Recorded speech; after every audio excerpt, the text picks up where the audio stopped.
விவசாயிகளை வழிநடத்திய மாவோ. மாவோன்னு யாரை சொல்கிறாங்கன்னா மாசேதுங்க தான் வந்து பார்த்தீங்கன்னா மாவோன்னு சொல்கிறாங்க. ஹோமின்டாங்கின் கட்டுப்பாடு நகரங்களின் மீது கடுமையாக இருந்ததை மாவோ அதாவது மாசேதுங் வந்து பார்த்தீங்கன்னா உணர்ந்தார். ஹோமிங்டாங் அப்படிங்கிறது வந்து பார்த்தீங்கன்னா ஒரு கட்சி, அந்த கட்சியோடைய தலைவர் ஷியாங்கே ஷேக் அப்படிங்கிறது அந்த கட்சியோடைய தலைவர். ஸோ ஹோமிங்டாங்குடைய கட்டுப்பாடு நகரங்களின் மீது ரொம்பவும் வந்து பார்த்தீங்கன்னா கடுமையாக இருந்திருக்கு. ஸோ இதை உணர்ந்தார் மாசேதுங்.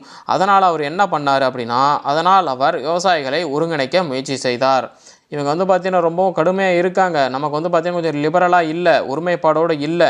அதனால் வந்து பார்த்தீங்கன்னா விவசாயிகள் எல்லாத்தையும் மாசேதுங் வந்து பார்த்தீங்கன்னா ஒருங்கிணைக்க முயற்சி செய்கிறாரு. மாசேதுங்கோடைய தலைமையில் அதாவது மாவோவின் தலைமையில் சில 100 கம்யூனிஸ்டுகள் காடுகள் சூழ்ந்த மலைப்பகுதிகளில் 7 ஆண்டுகள் பதுங்கியிருந்தனர். அதாவது என்னென்னா, இந்த ஹோமிங்டாங்கோடைய தலைவர் வந்து பார்த்தீங்கன்னா ஷியாங்கே ஷேக் வந்து பார்த்தீங்கன்னா ரொம்பவும் ஒரு கடுமையான ஆளாக இருக்கார். கையில் கிடச்சாங்க அப்படின்னா கன்ஃபார்மாக என்ன பண்ணுவாங்க அப்படின்னே தெரியாது. அதனால் என்ன பண்ணிட்டாங்க, இந்த மாசேதுங் அப்படி குரூப்ஸு என்ன பண்ணுறாங்க அப்படின்னா, ஒரு காடுகள் சூழ்ந்த மலைப்பகுதியில் கிட்டத்தட்ட ஒரு 100 கம்யூனிஸ்ட்டுகள் வந்து பார்த்தீங்கன்னா காடுகள் சூழ்ந்த மலைப்பகுதியில் 7 ஆண்டுகள் பதுங்கி இருக்க வேண்டியது ஆகி போயிடுச்சு.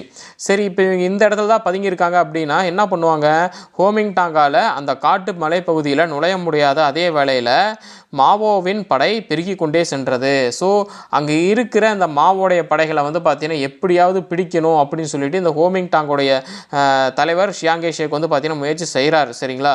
ஸோ முயற்சி செய்யும் அதே வேளையில் மாவோவுடைய படை வந்து பார்த்தீங்கன்னா பெருகிக்கிட்டே போகுது. இவர்களை அழித்தொழிக்கும் முயற்சியின் போது ஷியாங்கே ஷேக் ஜப்பானியர்களிடமிருந்தும் வேறு சில போர்ப்படை தளபதிகளிடமிருந்தும் அச்சுறுத்தலை எதிர்கொள்ள வேண்டி இருந்ததால் அவரது வேகம் வந்து பார்த்தீங்கன்னா குறைந்தது.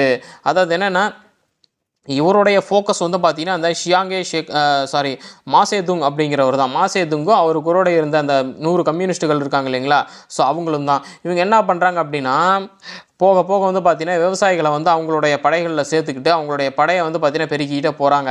இதை எப்படியாவது தடுக்கணும் அப்படின்னு சொல்லி அவங்க நினச்சிட்டு இருக்கும்போது, இந்த ஷியாங்கே ஷேக் நினச்சிக்கிட்டு இருக்கும்போது என்ன ஆகுது அப்படின்னா, நாலா பக்கமும் இருந்து வந்து பார்த்தீங்கன்னா ஷியாங்கே ஷேக் வந்து அடிக்கிறாங்க. சரிங்களா? ஸோ என்ன பண்ணுறாங்க, ஜப்பானியர்கள்ட்ட இருந்தும் வேறு சில போர் படை தளபதிகள்கிட்ட இருந்தும் இந்த ஷியாங்கே ஷேக் வந்து பார்த்தீங்கன்னா அச்சுறுத்தல் வந்துக்கிட்டே இருக்குது. அதனால் அவங்க மேலேயும் இவர் கான்சன்ட்ரேட் பண்ணி அவங்களையும் வந்து பார்த்தீங்கன்னா உள்ளே வர விடாமல் படைகளை வந்து பார்த்தீங்கன்னா அங்கங்கே நிறுத்தி கொஞ்சம் பதில் சொல்ல வேண்டியது இருந்ததுனால முழு முயற்சியோடு வந்து பார்த்தீங்கன்னா இந்த மாசேதுங் அந்த 100 கம்யூனிஸ்டுகளான சேர்ந்த குரூப் இருக்கு இல்லைங்களா, ஸோ அவங்க வந்து மலைப்பகுதியில் பதுங்கியிருக்காங்க இல்லைங்களா, ஸோ அவங்கள வந்து பார்த்தீங்கன்னா பிடிக்க முடியாமல் வந்து பார்த்தீங்கன்னா போயிடுது. ஸோ இதுதான் வந்து பார்த்தீங்கன்னா விவசாயிகளை வழிநடத்திய மாவோ. மாவோ அப்படின்னா மாசேதுங்.